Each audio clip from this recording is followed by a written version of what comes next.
Bonjour à tous, bienvenue sur ma chaîne, moi c'est Alice et aujourd'hui on se retrouve pour un 20e épisode de mon journal créatif.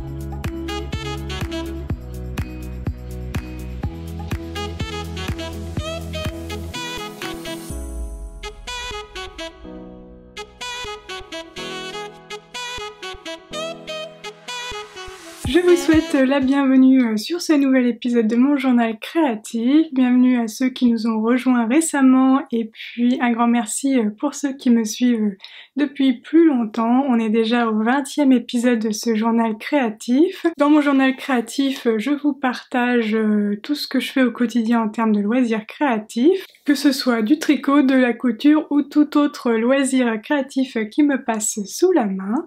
Donc aujourd'hui, on va bien sûr parler tricot, couture et puis aussi broderie pour changer un petit peu de d'habitude. Pour cet épisode, j'ai ressorti mon Lady Agatha puisque c'est son anniversaire, je l'ai tricoté il y a un an. Je le porte avec une blouse, un petit chemisier sans manches Monassu, je me rappelle plus le nom du modèle, que j'ai cousu également moi-même dans un tissu Mondial Tissu. Donc le gilet Lady Agatha, c'est un modèle de triple L de mag que j'ai testé pour elle il y a un an. Et aujourd'hui, voilà, c'est son anniversaire et je le porte régulièrement. La laine n'a pas du tout bougé. Elle est toujours très belle. Je l'avais réalisée dans une laine teinte par la marque Heidi. Donc la base c'était yak. Et donc c'est un mélange mérino yak soie dans le coloris Auteuil. Donc un joli vert. J'avais craqué pour cette couleur qui sortait un peu de ma zone de confort et je suis ravie du résultat. Je le porte régulièrement comme je vous le disais et la laine n'a pas du tout bougé donc je suis ravie.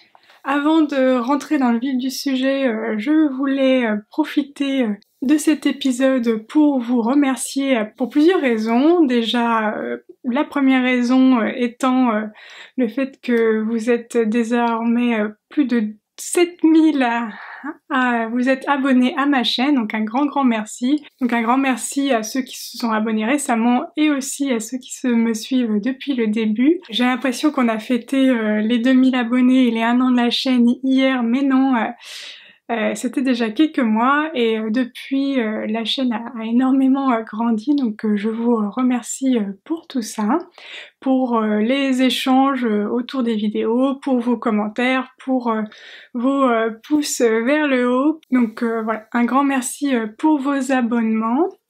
Je voulais aussi vous remercier, c'est un peu dans le même esprit, pour vos commentaires et votre enthousiasme face à mes dernières vidéos, donc que ce soit les journaux créatifs, mais aussi la série de vidéos autour de Je tricote mon premier pull. Vous êtes nombreux à vous être lancés à tricoter le pull 13 carreaux en rond avec moi, donc merci beaucoup. On en reparlera tout à l'heure, je vais vous montrer bien entendu l'avancée de ce projet, de cet ouvrage dans la partie tricot. Je voulais aussi vous remercier pour l'accueil que vous avez réservé à mon carnet de tricot. Je sais pas si je vais réussir à vous montrer ici. Vous avez été nombreux à l'acheter et donc merci beaucoup. Là, il est en cours de réapprovisionnement, mais donc vous pouvez quand même passer commande et il sera livré. Donc je repréparais une série de commandes de colis au mi-mars je pense, donc je vais en recevoir d'autres prochainement parce que vous avez tout acheté ce que j'avais prévenu. Donc merci beaucoup pour ceux qui nous rejoignent ici et qui ne sont pas au courant. Donc j'ai créé un carnet de tricot pour vous permettre d'y mettre vos ouvrages tricot, toutes les informations relatives à vos projets tricot, que ce soit le nom toutes les informations autour du modèle, mais également un petit bout de fil, voilà, toutes les notes. Bon là, moi, il est pas encore bien complété sur mon châle Jan Mayen, mais je vais prendre le temps de le compléter dans les jours qui viennent. Voilà, donc en tout cas, merci beaucoup pour l'accueil que vous avez réservé à ce carnet. Et puis donc, sans plus de blabla, on va rentrer dans la partie tricot où je vais vous partager mes projets terminés. Et oui, pour une fois, j'en ai plusieurs. Les 2 ouvrages tricot que j'ai terminés récemment, ce sont des tout petits projets qui se font extrêmement rapidement. Je vais vous parler donc de mes bandeaux que j'ai réalisés en partenariat avec Perle & Co. Vous pouvez donc retrouver la chaîne avec les explications pour réaliser ces 2 bandeaux sur ma chaîne. La vidéo est parue il y a quelques semaines, et donc il s'agit de 2 bandeaux vraiment axés débutants. Donc le premier bandeau, c'est le bandeau rouge, c'est un bandeau au point mousse. Pour que ce ne soit pas un bandeau juste tout simple, j'ai twisté le rectangle de tricot pour avoir ce petit effet. Et donc il y a un deuxième bandeau que vous pourrez réaliser grâce à cette vidéo, qui est un bandeau en jersey. Donc dans cette vidéo, je vous explique vraiment les bases du tricot. Donc si vous êtes débutant, ça peut être des projets adaptés pour vous. Si vous n'êtes pas débutant, vous pouvez quand même réaliser ces bandeaux, mais c'est vrai que je passe vraiment beaucoup de temps sur les explications techniques, donc j'imagine que vous n'en aurez pas besoin d'autant de détails. J'ai réalisé ces 2 tutos en partenariat avec Perle & Co. Donc la laine qui est utilisée peut être retrouvée et disponible sur leur site. Il s'agit de 2 laines en mérino superwash, je crois. Donc moi j'ai utilisé un bordeaux et un gris. Les 2 pelotes, comme vous voyez, sont encore bien complètes. Donc là j'avais une pelote de 50 grammes dans cette gamme-là.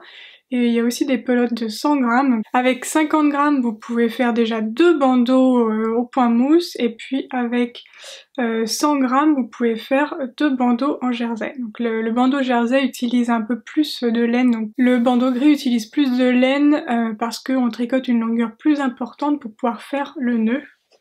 Je vous le remontre. Ici, le bandeau présente un nœud sur le haut de la tête, et donc il faut prévoir un peu plus de tissu pour pouvoir faire ce nœud. C'est pour ça qu'on a besoin d'un peu plus de laine pour tricoter le bandeau en jersey, et au contraire le bandeau au point mousse est très rapide à faire parce que le point mousse est une matière très extensive, donc on n'a vraiment pas besoin de beaucoup tricoter pour réaliser un bandeau. Donc la vidéo est disponible sur ma chaîne, je vous la remets en petit i, et puis si ça vous intéresse, vous pouvez encore vous les tricoter.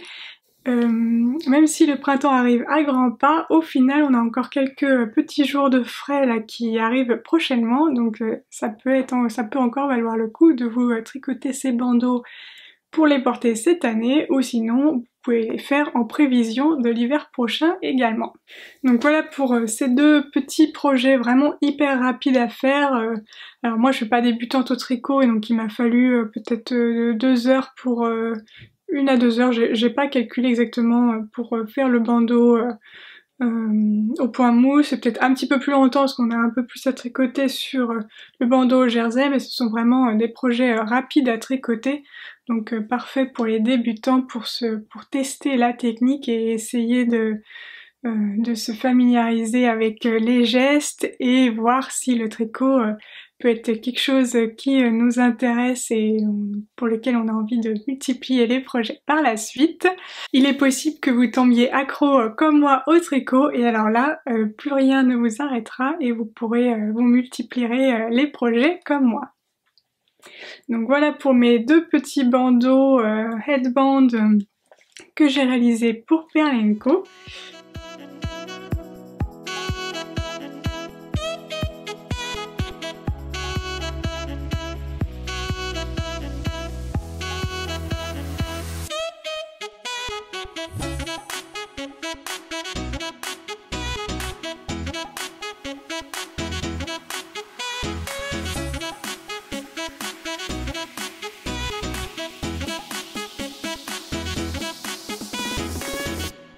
Donc ça c'était le projet terminé numéro 1 et 2 et j'ai un troisième projet terminé que je vais vous montrer. Cette fois-ci c'est un petit peu plus conséquent, même beaucoup plus conséquent. Il ne s'agit d'ailleurs pas tout à fait d'un projet pour grands débutants.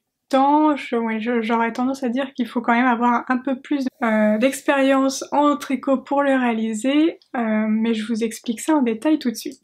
Si vous me suivez depuis déjà quelques temps, vous vous doutez sûrement du projet que je vais vous montrer maintenant, que j'ai terminé. J'avais un petit peu... Je ne savais pas si j'allais réussir à le terminer pour cet épisode ou non. Je vous avais dit la dernière fois que c'était peut-être un petit peu ambitieux pour moi de vous dire que j'allais le terminer pour la prochaine fois. Et ben au final, pas du tout. J'ai bien réussi à le terminer et pas juste hier, il y a peut-être une semaine environ. Donc je vous parle donc du gilet rendez-vous d'Atelier Émilie.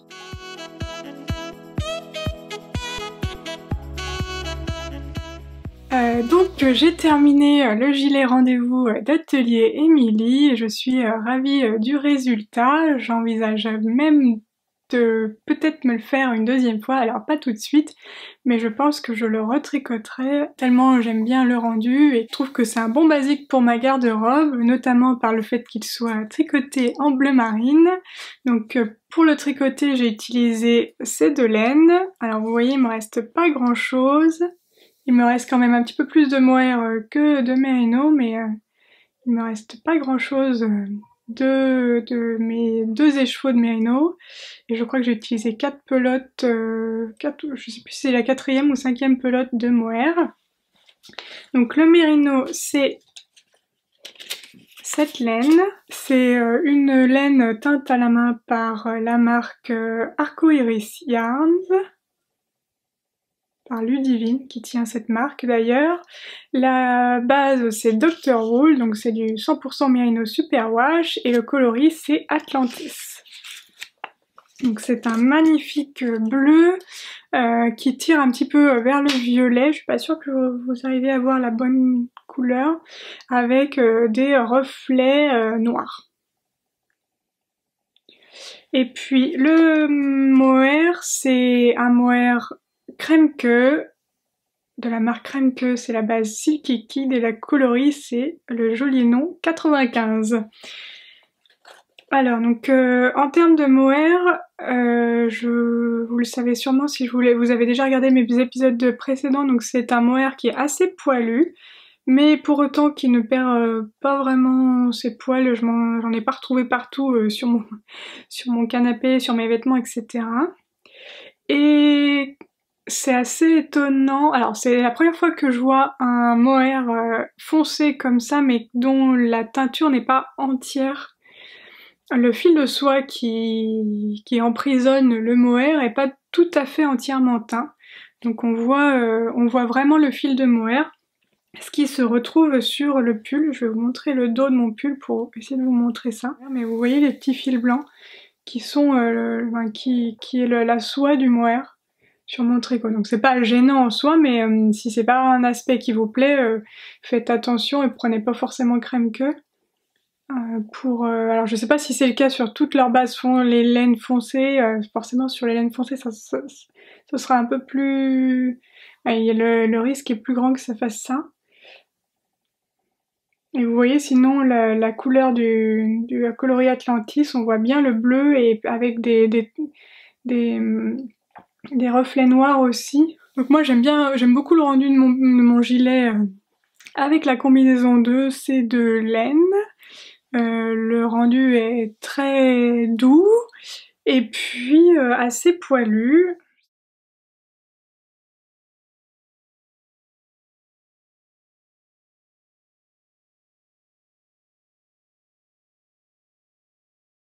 Mais c'est assez poilu, très chaud, donc voilà, très agréable à porter. Pour vous parler un petit peu plus de ce gilet, donc en termes de construction, moi j'avais déjà eu l'occasion de faire cette construction parce que j'ai tricoté le gilet Falesia l'année dernière. C'est le même démarrage du tricot. On commence par tricoter un petit rectangle.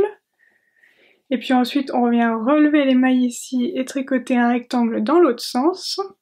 Et ensuite on vient relever les mailles ici sur toute la longueur de la bande. Alors la difficulté que moi j'ai à chaque fois c'est la deuxième fois et pour autant j'ai toujours un petit doute, c'est dans quel sens mettre la bande pour relever les mailles dans le bon sens et que ça soit esthétique. Puis relever les mailles c'est pas le truc que je préfère, donc c'est quelque chose que je fais qui me prend pas mal de temps proportionnellement. Je pense que je suis pas la plus efficace qui soit en termes de relevage de mailles. Mais bon, c'est pas grave. C'est quand même important que ce soit bien fait parce que ça se voit au final. Ça peut vite rendre pas très esthétique l'ouvrage si on prend pas le temps de bien faire de relever les mailles. Donc ensuite on va faire donc c'est une construction avec des raglans. Donc on va faire des augmentations de part et d'autre des lignes raglan. Je sais pas si je vous la montre, si voilà. Le rythme est un peu particulier et pas aussi simple que le gilet Falesia pour les augmentations des raglans.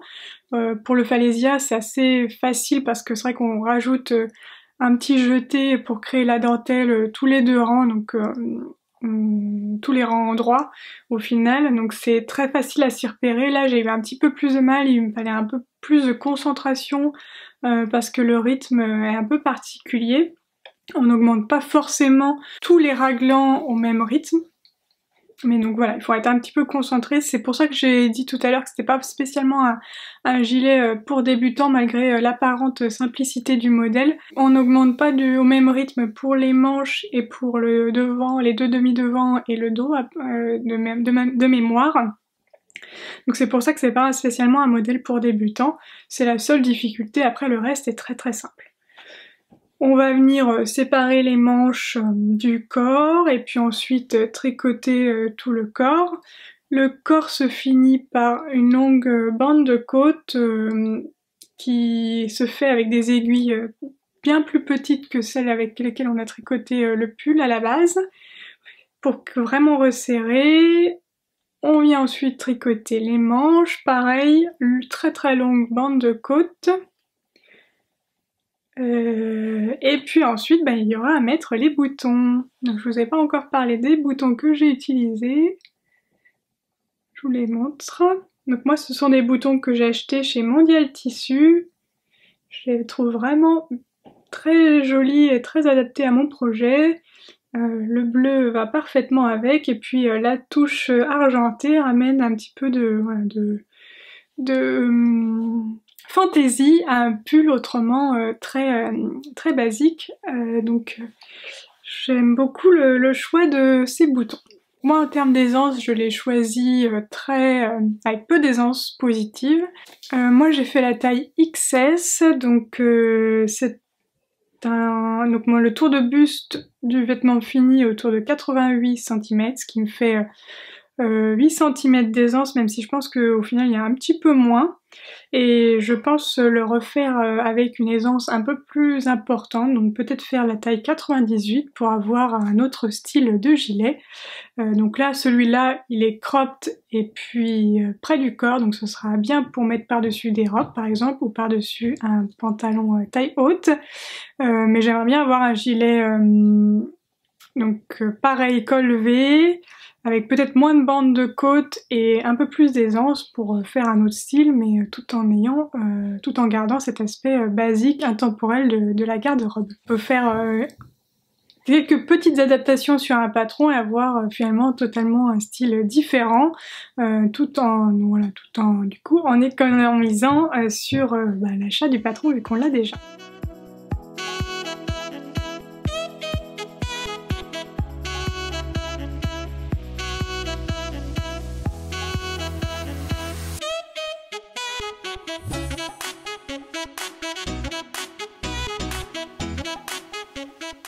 Alors le deuxième projet que je vais vous montrer cette fois-ci, celui-là n'est pas terminé, je vous rassure, je le tricote à votre rythme. Non, pas tout à fait. Je le tricote en même temps que vous, avec un petit peu d'avance tout de même pour pouvoir vous préparer les vidéos. Il s'agit du pull 13KO de Elang avec Anna, que je tricote en même temps que certains d'entre vous, grâce à la série de vidéos Mon premier pull avec Alice, que je sors à peu près toutes les 2 semaines, même si à mon avis le rythme va être un petit peu moins intense dans les prochaines vidéos pour me permettre et vous permettre de tricoter voilà, progressivement également, puisque là on avait finalement peu de rangs à tricoter, mais déjà là sur les réglants on commence déjà à avoir quelques rangs à tricoter. Il faut un peu plus que 2 semaines pour réaliser certaines parties, notamment peut-être le corps et les manches. Donc je vais voir, je n'ai pas encore décidé du rythme des prochaines vidéos, mais il est possible que ce soit un peu moins fréquent pour nous laisser le temps de tricoter tranquillement, sans stress, ce projet. Donc moi je tricote le pull 13KO dans des laines Heidi. Donc c'est la base Merino 100% Merino Superwash et puis la base Mohair et soie dans le coloris Beaujolais. Donc d'ailleurs ici là vous êtes un petit peu, c'est un peu plus loin, là c'est davantage la bonne couleur. C'est un bordeaux froid qui tire voilà, qui tire plus vers le violet que vers le rouge ou vers le orange. C'est vraiment une couleur magnifique que j'ai hâte de porter. Donc si vous n'avez pas suivi les vidéos autour de ce pull, donc c'est vraiment un tricot adapté pour les débutants. Il y a peu de techniques nécessaires pour réaliser ce pull. Alors il faut quand même avoir fait quelques tricots auparavant. Quand je dis un tricot débutant, c'est un pull débutant, donc c'est un pull c'est un pull. Donc il va falloir quand même y passer pas mal de temps, donc c'est pas tout à fait, ça peut pas être votre premier projet. Je vous conseille quand même d'avoir fait d'autres choses auparavant avant de vous lancer dans un pull. La difficulté du tricot de ce pull, c'est voilà, c'est surtout le fait que ce soit un pull, donc il y a plus de mailles, donc il faudra plus de temps pour le faire, mais sinon après il n'y a pas beaucoup de techniques à maîtriser, et puis je vous les explique toutes de A à Z. Donc la première vidéo de la série est parler du matériel, la deuxième parler de l'échantillon, qui est une étape indispensable même si ça a lieu avant le tricot, avant de démarrer. Ensuite on a monté les mailles et puis réalisé le col et fait le rang de préparation. Et puis ensuite on a fait des rangs raccourcis, qui était une technique qui posait souci à de nombreux d'entre vous, et donc j'ai l'impression que c'est plus clair avec cette vidéo, donc j'en suis ravie. La prochaine vidéo va être la réalisation des raglans, donc vous allez tricoter tout le haut du pull jusqu'à la séparation des manches. Donc là moi j'ai presque fini, j'ai tricoté tout le haut et je me suis arrêtée parce qu'il faut que je filme la prochaine étape, qui va être de séparer les manches du corps. Et je veux aussi vous montrer comment changer d'aiguille, changer de câble, parce que j'ai commencé sur un câble 35 cm. J'ai changé en cours de route pour un câble 55 cm pour avoir un petit peu plus de place, même si là au final ça reste encore un peu rabougri. Mais je préfère que les mailles soient resserrées, ça me permet d'être plus à l'aise pour tricoter. Mais il faut que je vous montre cette partie-là, je pense que ça peut en intéresser quelques-unes d'entre vous. Mon pull 13KO avance bien, je l'ai mis un petit peu en pause le temps de filmer la prochaine étape, et en attendant j'avais donc fini mon gilet rendez-vous. J'ai mis en stand-by quelques jours le 13KO, donc il a fallu que je m'occupe quand même les mains, et donc j'ai repris un ancien en cours dont je vais vous parler tout de suite. Alors j'ai repris un ancien en cours qui est un hack du gilet Falesia, à nouveau de Atelier Émilie. C'est un mix entre le gilet Falesia et le gilet Rendez-vous. Le fait est qu'il a les mêmes, la même construction que le gilet Falesia, mais le même échantillon que le gilet Rendez-vous. Il s'agit de ce gilet-ci que j'ai commencé à tricoter il y a quelques mois déjà.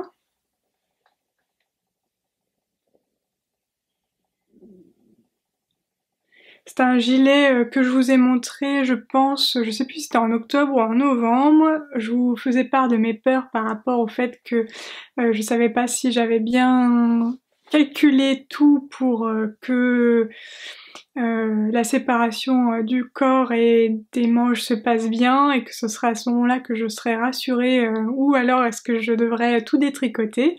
Donc je sais pas si vous pouvez voir, mais en fait j'ai séparé le corps et les manches. Donc j'ai mis mes mailles des manches en attente.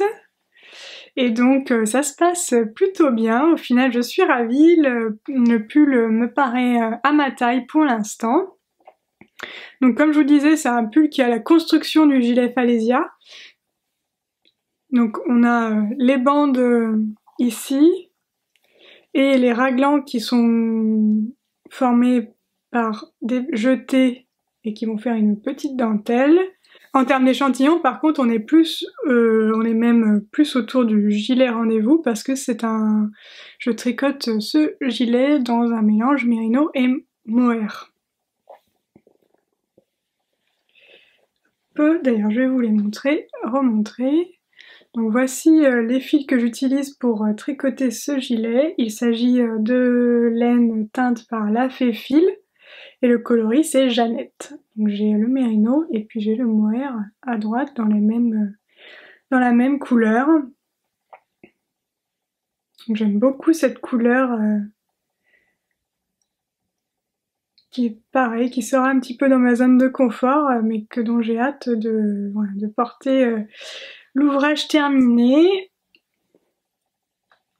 Et je vais vous montrer quand même la dentelle qu'il y a sur le devant et sur les manches. Donc j'ai choisi en fait de faire une dentelle sur les demi-devants et sur les manches. Donc il y a ce petit, je sais pas comment ça s'appelle, ce petit motif de dentelle qui ensuite s'agrandit et puis il y aura aussi des petits trous sur les côtés. Donc il y a vraiment de la dentelle partout sur le demi-devant et puis il y aura aussi de la dentelle sur les manches.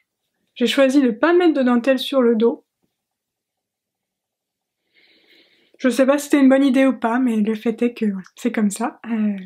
Je ne vais pas revenir sur cette décision désormais.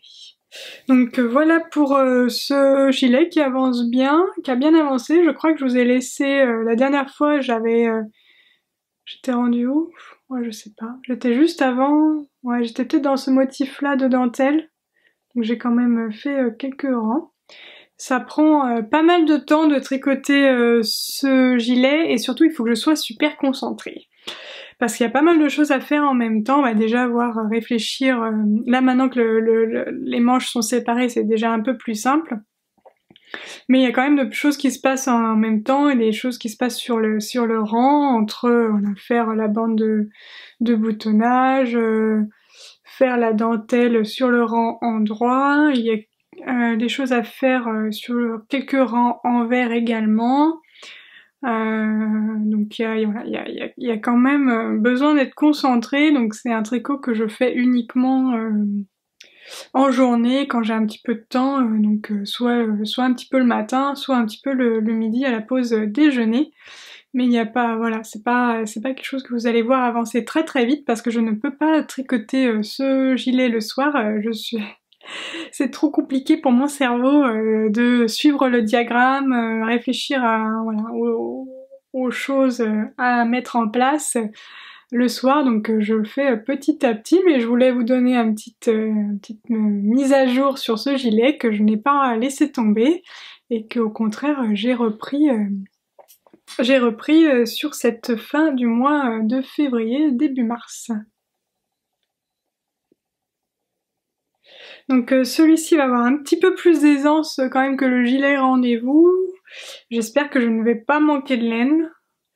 On verra. On n'en est pas rendu là. là je suis dans mes deux premiers écheveaux, donc j'en ai encore du coup 2 autres, on verra ça plus tard. Mais je pense pas je vais en faire un gilet très très long de toute façon. Je voyais bien ce gilet plutôt court, peut-être à porter sur une robe ou voilà. Donc en soi, je vais pas avoir besoin de beaucoup de métrage non plus. Donc voilà pour le hack du gilet Falesia. Et puis, comme je vous le disais, donc j'ai dû mettre en stand-by le gilet... Non, j'ai mis en stand-by un petit peu le Trescao. Celui-là, je ne peux pas le tricoter le soir. Donc il me fallait un projet pour tricoter le soir, donc j'ai monté un nouveau projet hier soir. Un projet que j'avais déjà en tête depuis un moment, mais bizarrement je sais pas pourquoi je l'ai pas mis dans mon Make 9. Pour rappel, si vous ne savez pas ce que c'est un Make 9, donc j'avais décidé de 9 projets tricot que je voulais réaliser sur 2021, je vous les remets ici. J'avais pas mis ce projet dans mon Make 9, je ne sais pas pourquoi. Je pense que il va beaucoup évoluer pour plusieurs raisons, parce que je l'ai fait en début d'année, à un moment donné, en début janvier, il faisait froid, donc j'ai mis beaucoup de projets d'hiver. Donc j'ai mis un peu quelques projets avec du mohair, j'étais encore en mode hiver, et au final là, j'ai pas spécialement envie, je viens de finir mon gilet rendez-vous qui a du mohair. Là je tricote aussi le hack du gilet Falesia avec du mohair, le Trescao aussi avec du mohair, donc je me dis là j'ai quand même pas mal de choses hiver sur mes aiguilles. Il est peut-être un peu temps de passer à des tricots un peu plus légers, surtout avec le printemps qui arrive et puis les hausses de température qu'on a eues ces derniers jours, on va dire. Donc je voulais un pull plus léger, donc j'ai monté un nouveau projet. Il s'agit du pull Camaro de Tanis Lavallée. Alors, comme je vous l'ai dit, il est tout récent, tout neuf. Voici uniquement ce qu'il y a sur ce projet. Quelques rangs de jersey en gris. Donc ça fait vraiment un petit moment que j'avais craqué pour ce pull avec un col V. C'est vraiment quelque chose que j'aime beaucoup. Je trouve ça très féminin. Et puis après aussi, le jeu de rayures me plaisait beaucoup. Alors je vais quand même un petit peu adapter... le rythme, je vais d'abord commencer par du gris sur le haut, et donc ce sera pas une des couleurs de mes rayures. Le gris, ça va être la couleur principale qui va se retrouver aussi sur le bas du pull, mais je voulais pas commencer les rayures tout de suite. Donc je vais faire une partie de gris, l'équivalent de 2 grosses rayures, et puis ensuite après je vais faire mes rayures. Alors je suis pas sûre que je vais réussir à vous montrer les couleurs que j'ai choisies. Elles sont toutes là pour l'instant dans mon sac à projet Wool Bags. D'ailleurs qui n'est pas trop adapté à un projet de cette envergure, il est un peu petit. Je n'ai pas de gros sac à projet, donc il faudra que je me couse un sac à projet spécialement pour cet ouvrage, parce qu'en fait il faut pas mal de couleurs de laine pour faire les rayures. Et donc j'ai choisi 1, 2, 3, 4, 5, 6, elle est où la 6e? Ouais, elle est cachée au fond. Un mélange de bleu et de rose. Il y en a une 6e couleur qui est un peu plus bas, qui est un peu en dessous. C'était mon reste de mon Lady Downtown qui est caché. Moi j'hésite d'ailleurs, oui, j'hésite entre deux à ce niveau-là. Celui-là. La majorité des laines que j'utilise sont à nouveau des laines d'Heidi que j'aime beaucoup ces coloris. Il y a quand même un écheveau de La Fée-Fil et puis un écheveau de mon reste de mon Lady Downtown qui est de la marque Madeleine et Philibert. Donc voilà, pour l'instant j'ai pas grand chose à vous montrer là-dessus, on verra s'il a avancé d'ici la prochaine fois, mais ça va être le prochain tricot Zéro Cerveau qui sera qui va avancer les soirs un peu en parallèle de mon Trescao, Parce que le 13 carreaux, en fait, je peux pas forcément le tricoter tous les jours vu qu'il faut que je filme aussi certaines parties, donc je le mets un petit peu en attente lorsque j'ai prévu de filmer une partie. Donc c'est tout pour la partie tricot, on va passer à la partie couture. Alors, en couture, donc si vous avez regardé le dernier épisode, je vous avais dit que je voulais me faire la main avec un projet sur la surjeteuse, vu que j'ai eu récemment j'ai fait l'achat d'une surjeteuse récemment, et donc je voulais m'entraîner à l'utiliser. Et donc je me suis dit que j'allais me coudre un t-shirt. Donc j'ai utilisé le t-shirt plantain de Direndo, qui est un patron gratuit, et puis je me suis cousu un t-shirt, alors j'essaie de vous montrer le bon, oui. Un t-shirt tout simple dans un jersey blanc de chez Mondial Tissu. Voilà, comme vous pouvez le voir, un jersey, un t-shirt vraiment tout simple, que je pense customiser pour le rendre un petit peu moins simple, mais bon, pour l'instant déjà j'ai fait la partie couture. Donc c'est un patron, donc le plantain, c'est un t-shirt qui peut se faire manche courte, manche longue. Je vous l'ai déjà dit, il est gratuit, donc ça c'est assez cool. J'ai déjà fait de Direndo la robe réglisse, et c'est vrai que leurs explications sont plutôt adaptées quand on n'a pas beaucoup d'expérience en couture de vêtements. Ils sont leurs instructions sont plutôt détaillées, donc on s'en sort bien. Donc j'ai découpé toutes mes pièces, donc mon devant, mon dos, mon col et les manches. Donc le col aussi est fourni, il n'y a pas besoin de calculer, de mesurer l'élasticité, etc. On nous prévoit la pièce directement au patron, donc ça c'est assez pratique. Et puis bah, j'ai cousu mon t-shirt.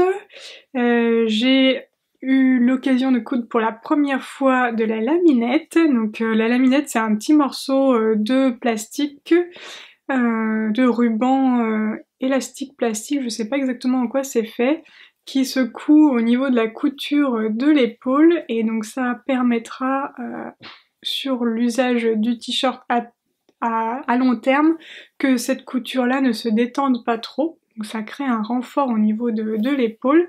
Donc ça c'était une nouvelle technique une technique que je ne connaissais pas. Et puis en termes de finition, c'est là que ça se gâte, j'ai voulu utiliser l'aiguille double et c'est pas joli. Bon, je vais vous insérer une vidéo, mais en fait j'ai des points qui sont sautés sur ma couture à l'aiguille double. Donc j'ai fait ce t-shirt là, donc j'ai quand même fait les manches et puis le bas du corps comme ça, mais c'est pas non plus parfait comme couture. Donc j'ai deux pistes de potentielles causes pour le fait que certains points sautent. Je vais essayer de changer l'aiguille, même si elle est assez récente. Bon, c'est la deuxième fois que je l'utilise, mais je vais quand même essayer de changer l'aiguille. Et aussi, je vais essayer de mettre la même marque de fil sur les deux bobines, parce que ce sont deux marques différentes, donc je me dis peut-être que c'est pas tout à fait la même composition ou la même élasticité, que ça cause un souci. Bref, je vais donc essayer de résoudre ça pour les prochaines coutures à l'aiguille double. Donc j'ai fait ce premier t-shirt avec le modèle plantain. Je l'ai essayé, je vais vous le montrer en vidéo. Je l'ai essayé, j'ai trouvé un petit peu grand malgré le fait que j'ai utilisé du 34. Alors c'est peut-être la coupe qui veut ça, qui fait que c'est un t-shirt un peu large. Donc j'ai décidé de mettre mes cours de patronage, donc de couture sur mesure à profit, et donc j'ai fait le même t-shirt mais en version sur mesure. Alors je vous le montre même si j'ai pas fini les finitions, et que comme ça visuellement vous n'allez pas du tout voir la différence parce que c'est un t-shirt blanc hein, avec le même col en plus, vu que j'ai réutilisé exactement le même col. La différence se situe un petit peu au niveau de la largeur d'épaule, au niveau de la hauteur des manches aussi, il n'y a pas grand chose, mais au final, au porté, on voit la différence. J'essaierai de vous montrer, enfin je porterai pas les deux en même temps, mais je vous porterai les deux les uns à la suite des autres, et pour que vous voyez un peu la différence.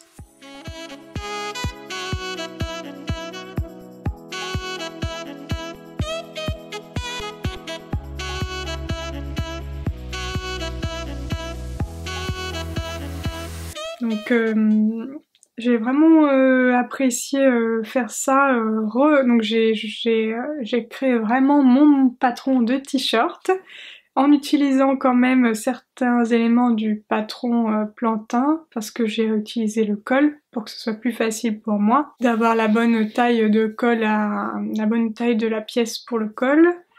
Mais sinon voilà, du coup j'ai presque 2 t-shirts que je compte customiser, donc peut-être avec de la broderie, je ne sais pas encore. J'ai du mal à me lancer, maintenant c'est un peu comme un carnet dont les pages sont toutes blanches, toutes vierges, toutes belles. Là c'est un tissu tout blanc et j'ai un peu du mal, j'ai un peu le syndrome de la page blanche sur sur les t-shirts. Parce que vous allez voir ensuite, je suis sur la dernière couture que je prévois de faire, qui va me permettre d'enchaîner avec la partie broderie. Bah là bizarrement j'ai pas eu de soucis, je me suis lancée directement, donc c'est vraiment le syndrome du fait que ce soit un jersey blanc qui fait que j'ai pas encore osé me lancer. Je vous montre ça tout de suite. Alors pour ce dernier projet dont je vais vous parler aujourd'hui, tout est venu de cette broderie que j'ai vue sur Instagram, sur le compte Instagram de la créatrice de cette broderie. Voilà, j'ai vraiment craqué, eu un coup de cœur pour cette broderie et donc j'ai acheté le magazine dans lequel on peut retrouver les explications et le patron. Donc c'est un magazine anglais qui s'appelle Love Embroidery, qu'on peut acheter à l'unité, on n'a pas besoin de s'abonner. Ils me l'ont envoyé en plus super rapidement. C'est le numéro 10, mais il n'y a pas de date. Et c'est un magazine qui est imprimé au Royaume-Uni. Donc il y a plusieurs modèles, différents modèles de broderie à l'intérieur, des tutos, donc notamment j'aime beaucoup celle-là aussi.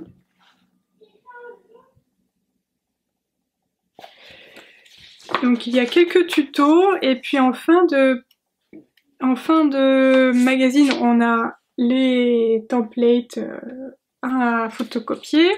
C'est la première fois que j'achète ce magazine, mais je trouvais ça pratique d'avoir les points directement au sein du magazine pour pas avoir à les rechercher par ailleurs. Donc ici la broderie, en plus c'est celle de la couverture, elle est réalisée sur un coussin, mais moi j'ai eu envie de la faire sur un vêtement. Donc hop, je vous montre le début de ma broderie. Donc vous le voyez qu'elle est faite sur un molleton rose. Donc moi j'ai commencé, alors ce sera pas les mêmes couleurs, j'ai commencé par faire certaines fleurs blanches, d'autres violettes, là j'ai mis un peu de feutrine. C'est aussi ce qui m'a attirée dans cette broderie, c'est le fait que c'est pas uniquement de la broderie avec un fil, mais il y a aussi de la feutrine qui donne un peu du relief. Je me suis dit aussi que ce serait un petit peu plus rapide, c'est mon côté, je vais avoir le truc un peu plus rapidement que de faire une grande broderie comme ça. Je me suis dit que ça serait vraiment long s'il n'y avait pas eu la feutrine, et là en l'occurrence la feutrine couvre quand même une bonne partie. J'ai fait le premier élément en feutrine et là j'ai eu un doute quand même sur le fait que est-ce que je fais finalement pas tout en broderie. Mais bon, pour l'instant je teste avec la feutrine, j'ai recopié le modèle sur un support, une sorte de papier soluble à l'eau. Il est pas autocollant par contre, donc ça c'est pas le plus pratique. Mais donc je l'ai épinglé.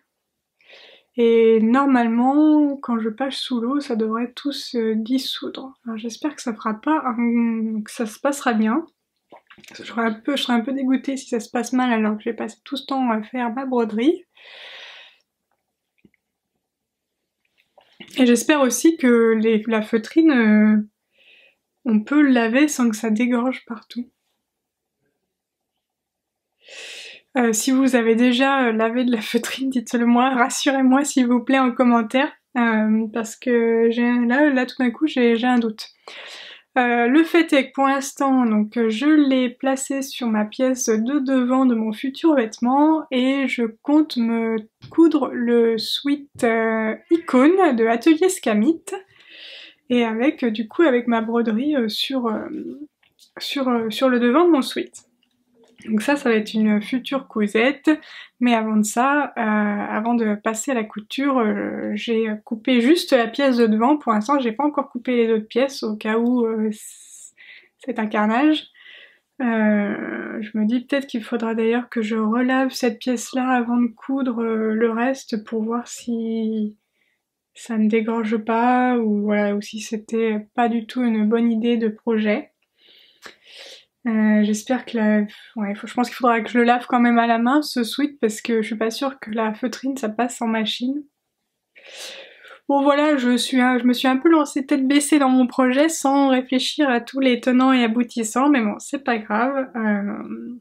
Pour moi, les loisirs créatifs, c'est pas forcément uniquement le projet fini, c'est aussi le trajet, voilà, toute la création, tout le processus, là, donc en soi, si c'est un échec, ce sera un échec et tant pis, mais je me serais bien amusée à réaliser cette broderie pendant que je la fais. Donc le molleton, c'est un molleton Mondial Tissu également que j'avais acheté dans l'idée de me faire un deuxième Bombers Liberté. Donc j'ai réalisé un premier Bombers Liberté avec une doublure en molleton bleu et en fait finalement j'ai changé d'avis entre temps. Le deuxième Bombers je compte bien le faire, mais la doublure ce ne sera pas du molleton mais ce sera un coton plus léger pour que ce soit une veste plus printanière et moins chaude. Donc j'ai un premier Bombers Liberté doublé avec du molleton pour qui du coup me tient plus chaud et j'en aurai un plus léger pour pas avoir finalement double emploi et vraiment créer une différence entre les deux. Donc il me restait ce tissu que je n'avais pas, qui n'avait pas de projet associé et donc là ça va être le Sweet Icône qui sera réalisé une fois que j'aurai fini ma broderie. Voilà, donc je crois que j'ai fait le tour de tous mes projets dont je voulais vous parler aujourd'hui. Ça fait déjà pas mal, hein. J'ai parlé de mes tricots, de mes 2 t-shirts en jersey, de ma broderie et du coup de ma future cousette qui va arriver. En termes de cousette, je n'ai pas du tout avancé sur mon manteau Carmen, malgré le fait que maintenant j'ai la surjeteuse, donc je n'ai plus d'excuses, mais je n'ai pas encore eu la motivation pour finir mes poches passepoil. Je voulais d'ailleurs vous remercier parce que quand j'ai des questions couture, vous êtes hyper nombreuses à m'aider, à répondre à mes questions. La dernière fois, je vous avais posé la question comment éviter d'avoir les fils qui se tirent lorsqu'on coud une viscose et vous avez été nombreuses à me suggérer d'acheter des aiguilles spéciales viscose, que j'ai fait d'ailleurs entre-temps. Donc merci beaucoup pour tous vos conseils. J'aime vraiment le fait que ce soit vraiment dans les deux sens. Moi j'essaie de vous donner des astuces sur ce que je fais, mais vous êtes aussi présents pour me donner vos astuces quand j'ai besoin. Donc en tout cas merci beaucoup pour tout ce partage. Je crois que c'est tout pour aujourd'hui. Merci d'avoir regardé cette vidéo. J'espère que celle-ci vous a plu. N'hésitez pas à me le faire savoir en mettant un petit pouce vers le haut, en me mettant un petit commentaire ou en partageant ma vidéo sur vos réseaux sociaux. Ça permettra peut-être de faire découvrir le tricot à quelqu'un d'autre ou à donner envie à quelqu'un de tricoter son premier pull. Je vous remercie d'avoir regardé cet épisode. N'hésitez pas à me faire part des projets qui sont en cours de votre côté, que ce soit en tricot, en couture, peut-être en broderie ou autre loisirs créatifs. Je serais ravie d'échanger avec vous sur vos projets à vous également. Si vous avez des questions à mon égard, vous pouvez aussi les mettre en commentaire. J'y répondrai avec joie, soit en commentaire, soit au prochain épisode si ça demande un petit peu plus d'explication qu'une simple phrase. Par exemple, si ça demande de montrer quelque chose, j'y répondrai au prochain épisode. Je vous invite à vous abonner à ma chaîne si ce n'est pas encore fait. Je poste une vidéo tous les dimanches soirs autour des loisirs créatifs, principalement tricot, mais je vais essayer de vous proposer d'autres vidéos, d'autres thématiques prochainement. J'ai déjà quelques petites idées. Si d'ailleurs vous avez des envies particulières de vidéos, n'hésitez pas à me les mettre en commentaire, je serais ravie de réfléchir à vos suggestions de vidéos pour que ça puisse vous aider dans vos projets au quotidien. Et sur ce, je vous souhaite un bon tricot, de bons loisirs créatifs, profitez bien, prenez soin de vous et puis à bientôt pour de nouvelles aventures créatives. Salut!